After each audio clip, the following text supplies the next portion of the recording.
ખેલાડીઓ karate national ચેમ્પિયનશિપનું આયોજન કરાયું, જેમાં વડોદરાના ખેલાડીઓએ ઉત્કર્ષ પરફોર્મન્સ કરી વડોદરા શહેર સહિત ગુજરાતનું નામ રોશન કર્યું.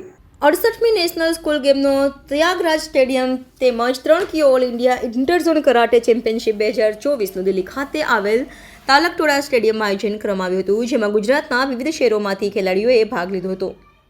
જેમાં વડોદરા શહેરના તાંદલજા વિસ્તારમાં આવેલ ફેઝ સ્કૂલમાં અભ્યાસ કરતો ધોરણ 10નો વિદ્યાર્થી ઉવેશ સૈયદે સારું પરફોર્મન્સ કરી 3 ઇન્ટરઝોન કરાટે ચેમ્પિયનમાં સિલ્વર મેડલ પ્રાપ્ત કરી વડોદરા સહિત સમગ્ર ગુજરાતનું નામ રોશન કર્યું હતું. તેમજ સ્કૂલ ગેમ ઓફ ઇન્ડિયાના શહેરના ગોરવા વિસ્તારમાં રહેતો ફૈઝલ પઠાણે બ્રોન્ઝ મેડલ હાંસિલ કર્યું હતું.